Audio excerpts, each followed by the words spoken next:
welcome to the Russian Empire History Podcast, the history of all the peoples of the Russian Empire. I'm your host, JP Bristow, and this is Season 1, The Forest, the Steppe, and the Birth of the Russian Empire, Episode 110, Civil War in Moscow. There were few major events in the remainder of Vasily I's reign, but there was a resurgence of the religious problem. The issue had become more complicated than simply the Metropolitan's preference for Moscow against a background of increasing Lithuanian power.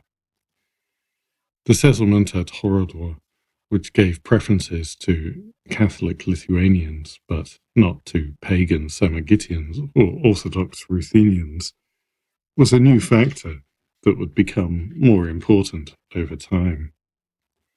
In Anatolia, Ottoman expansion and the shrinking of the Byzantine Empire was reducing the prestige of the Constantinople Patriarchate, and the emperor was putting out feelers about reuniting the churches.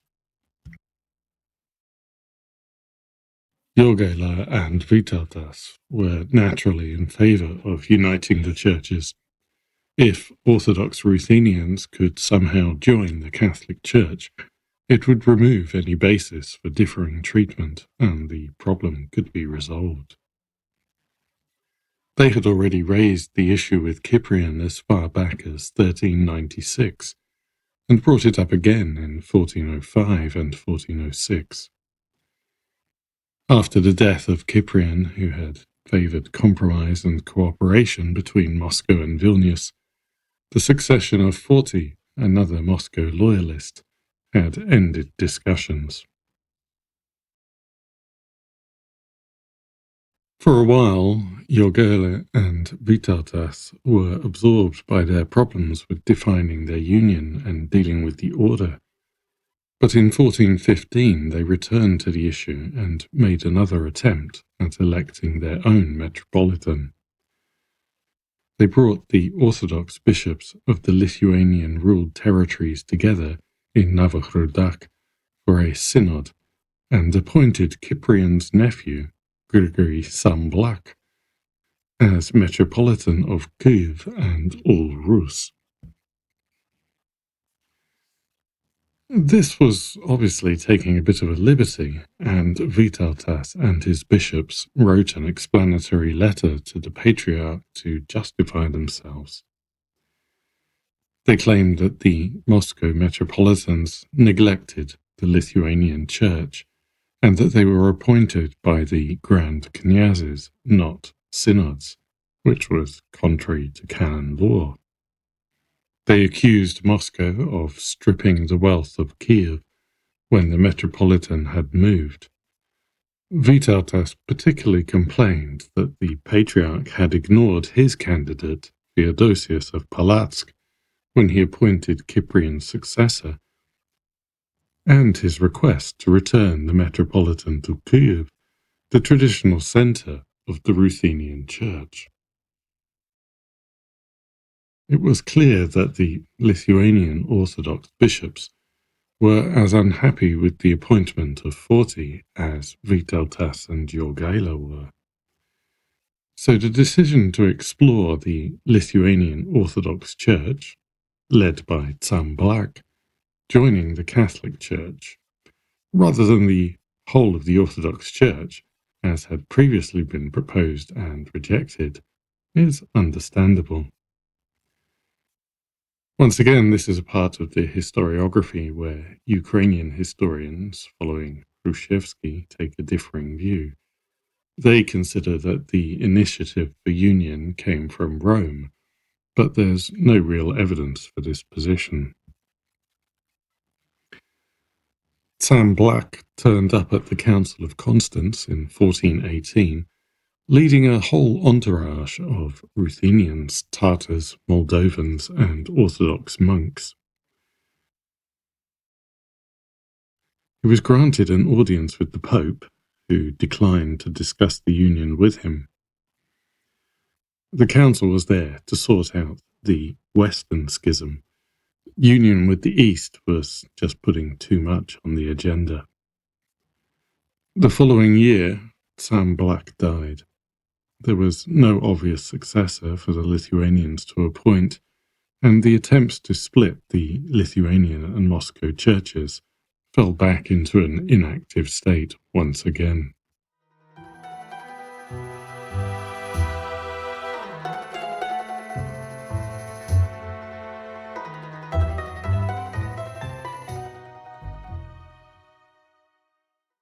These events have often been appealed to in later debates over the formation of Russia, Ukraine, and Belarus, but it's important to remember that we have little idea what even the Ruthenian or Moscow elites thought, never mind the ordinary people.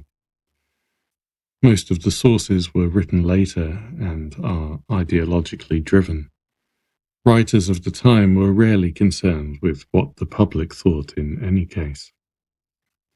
It seems reasonable for us to assume that Ruthenians living in Lithuania proper, side by side with Lithuanians, might have thought of themselves differently to those living in Chernihiv or Rostov, but we can't know. Local traditions, religious affiliations, and ruling families do not map well to modern identities. Vytautas' interest is clear, but there's no real evidence that the ordinary Orthodox Ruthenians of Lithuania wanted to split the church.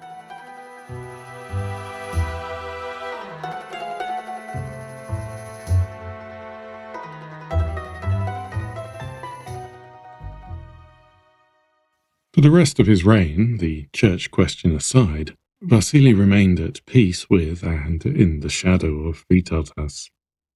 Vasily was secure, and Moscow was still the centre of the Orthodox Church.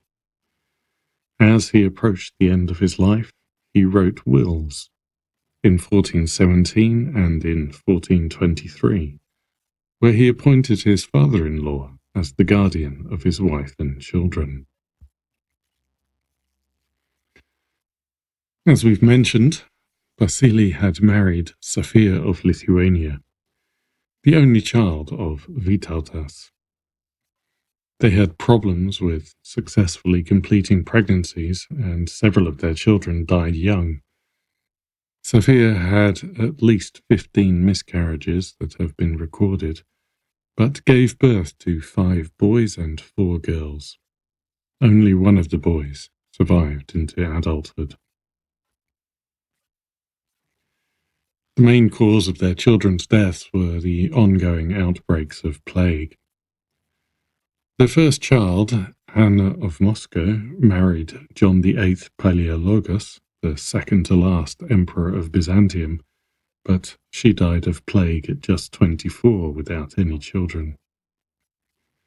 Eldest son, Yuri, died at 5 years old. The next son, Ivan, was married at 19 to the daughter of Knyaz Ivan of Bronsk and given Nizhny Novgorod, but died 6 months later of the plague. Daughter Anastasia married Vladimir, the Gedyminid Knyaz of Kyiv, who we've already encountered. Daniil died at 2 years of age, again of the plague. Vasilisa married the Knyaz of Suzdal. Simeon survived only 3 months. Maria married Yuri, the son of Knyaz Patrikas of Starodob, grandson of Narimantas of Lithuania. And the youngest son would become Vasily II of Moscow.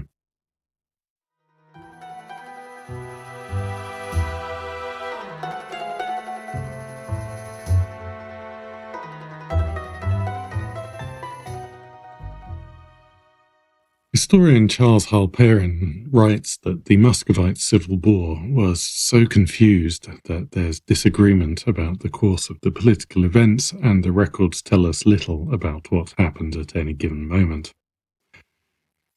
It comes back to a resurgence of that old problem, lateral succession. For the last century, we've seen a relatively easy series of successions in Moscow. Due to the plague, low fertility, or general child mortality of the time, there's been one clear successor, and the throne has passed to them. In most cases, it's gone from father to son, from Ivan I to his son, Simeon. When Simeon and his sons died of the Black Death, the throne passed to his younger brother, Ivan II, without any conflict, as was logical. From Ivan II, the throne of Moscow passed to his son, Dmitry Donskoy, and from him to his son, Vasily. But this series of successions was the result of favourable circumstances rather than an explicit change in law or tradition. Although it provided grounds for some to now argue that father to son had become the preferred line of succession, it was still possible to appeal to the tradition that brothers had the right to succeed. Probably with no thought other than to secure the future of his possessions, Dmitry Donskoy had provided in his will that if Vasily I, still a child without an heir at the time, died, Dmitry's brother, Yuri of Zvenigorod and Galich, would succeed him. When Vasily came to make his own will, he naturally saw his own son as his successor, rather than his uncle. But with Dmitry Donskoy's will to back him, Yuri decided that he could advance his own claim.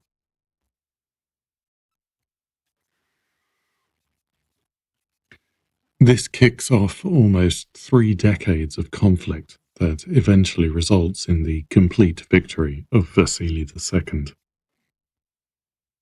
In parallel, just to make things even more complicated, Jogaila and Vytautas also die, leading to crisis in Lithuania, and the Great Horde finally collapses into its successor Khanate. There's a lot of different things in play, so we're going to follow the events in the northeast through from the death of Vasily I to the victory of Vasily II, and then loop back and cover Lithuania and the Horde. Despite the confusion, disagreement, and difficulty figuring out the sources, this is an absolutely critical time in Russian history. Vasily I, as historian Robert Crummy notes, is distinguished only by his negative achievements. He managed to survive between Vytautas and Edigu, but lost the influence over the other kняжества that Moscow had under Dmitry Donskoy. Defeating Vytautas' latest attempt to create a separate Lithuanian church and retaining the Metropolitanate in Moscow was undoubtedly his biggest success, but it owed more to Forty, and to Sam Black's untimely death, than anything that Vasily did. He could no longer claim that Moscow was the strongest and most powerful in the Rus lands. That was clearly Lithuania. The Civil War changes all of that. By the time Vasily II emerges as the victor, Moscow will have forced the other knyazes to acknowledge its authority. The Grand Knyaz will have acquired a client Tatar Khanate that gives it its own independent military capable of taking on any of its neighbours. Moscow will not need to ask other knyazes to send troops that may not turn up, and will be able to force other knyazes to bow to its will without being dependent on anyone else's support. By the end of Vasily II's reign, Moscow will be almost 25 times the size that it was under Ivan II a century earlier, and undoubtedly the strongest kняжество, which makes this complicated period very important for our story.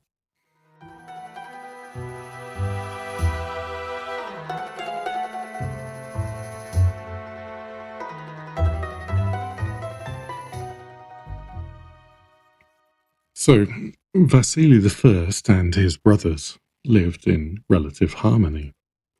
This had been the case in Moscow for several generations.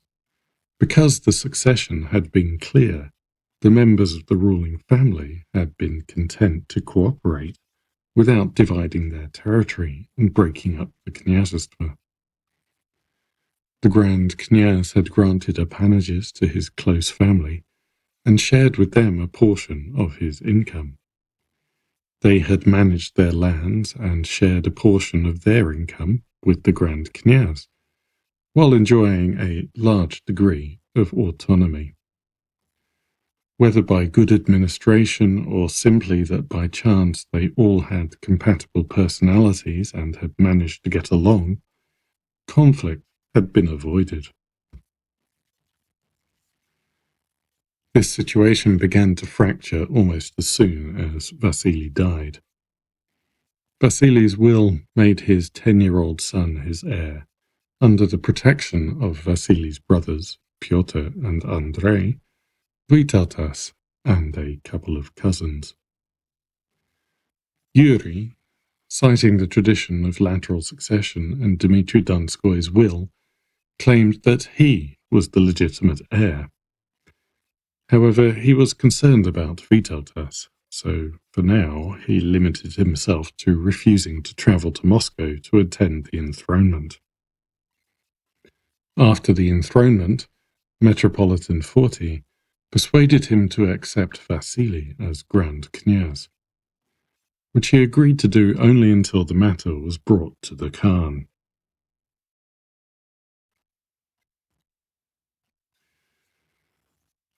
Over the next few years, other members of the ruling family died, and the regents, Vasily was still too young to act for himself, intervened in their inheritance. Dmitry Donskoy had granted an appanage to his cousin and close supporter, Vladimir Andreevich. Vladimir died in 1410, leaving 5 sons.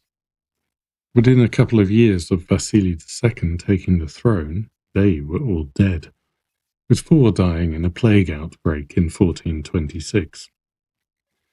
Instead of allowing Vladimir's sole surviving grandson to inherit, the regents confiscated the lands and gave part to Vasily and part to his uncle, Konstantin Dmitrievich.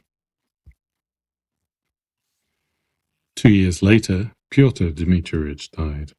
Again, the regents ignored his family and took Dmitrov to be a possession of the Grand Knyaz. These actions increased Vasily's wealth, which was used to ensure the support of his regents and their families.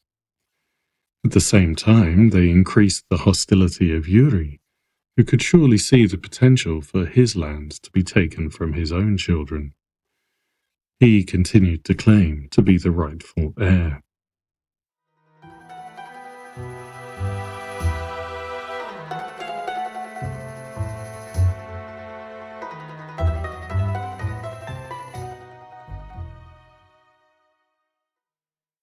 There was no movement until 1431.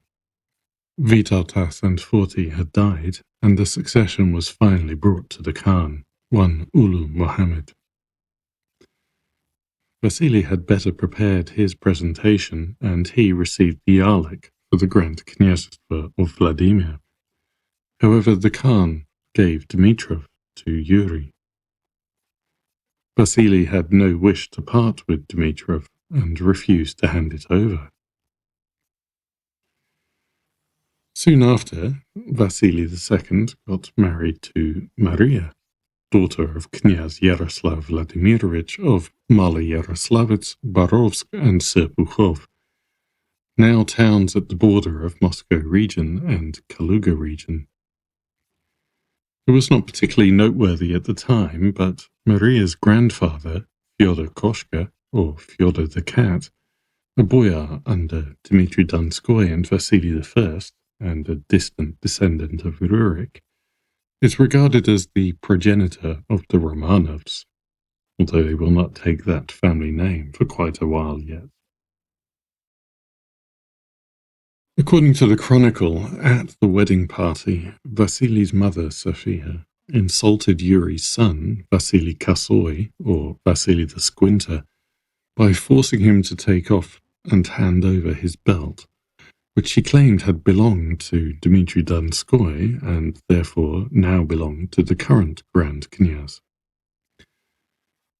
While scholars are skeptical about this incident literally happening, it's likely that something did happen, and the chronicle entry is representative of a growing hostility between the families. Yuri's sons returned home to their father, gathered their men, and the first phase of the civil war began.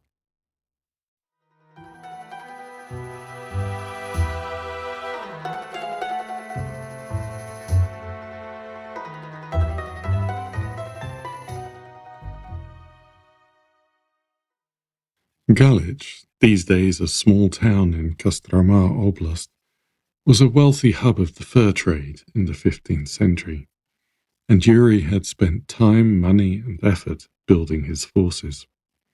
They plundered Yaroslavl, where the Knyaz supported Vasily, and then advanced south towards the Klyazma River.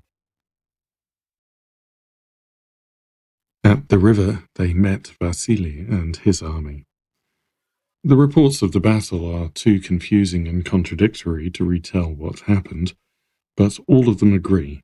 Yuri won, and Vasily was left with no forces to fall back on. Yuri marched into Moscow, declared himself Grand Knyaz.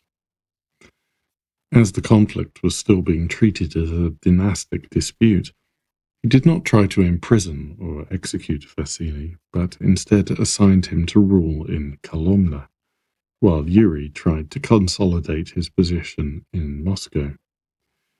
This sounds like a throwback to the beginning of the 13th century, right? Yuri came up short in Moscow. He did not have the support of the elite, and nothing he did seemed to win them over. Boyars, courtiers, and officials began drifting away to Kolomna to join Vasily's parallel court. The elite was open about their belief that Vasily remained the legitimate heir. The lack of success began to cause Yuri problems within his own camp. His sons and other followers expected to be rewarded for their support. Fairly quickly, he came to see that his position was untenable. He opened negotiations with Vasily and then surrendered Moscow to him and returned to Galich. However, his sons, Vasily Kasoy and Dmitry Shemyaka, disagreed with his decision and were not ready to make peace so easily. In September 1433, Vasily launched a campaign against them. The campaign itself achieved little, but Yuri was forced to rejoin the conflict on his son's side. In March 1434, Vasily was again defeated and fled to Nizhny Novgorod. Yuri once more marched on Moscow, took it by siege, and entered the city. Perhaps due to Vasily's poor military showing, he initially seemed to have more support from the elite this time around, but then he died suddenly. Thus ended the first phase of the Civil War, often called the War of Succession. The early stages of the war demonstrate several things. First, the smaller knyazes, like Yuri, were still strong enough to challenge the Grand Knyaz. Moscow still struggled to impose itself where there was a decisive opposition. Centralization is still barely beginning. Second, although Moscow remains very much a personalist regime based on the Grand Knyaz of the day, we can see early signs here of the increasing importance of other institutions. Yuri's claim, which we have to admit was pretty good by law and tradition, was not enough for him to counteract the Moscow elite networks or to demand their loyalty. It's fair to say that this pattern will characterize the war, and to a certain degree it will be about resolving these problems. Vasily continues to underperform militarily, but he manages to secure the allegiance of the elite. The conflict becomes a reason for him and his supporters to make father-to-son inheritance the new norm, and to eliminate the ambiguity surviving from earlier times, as well as to do everything they can to increase centralization. Thank you for listening, and until next time, goodbye.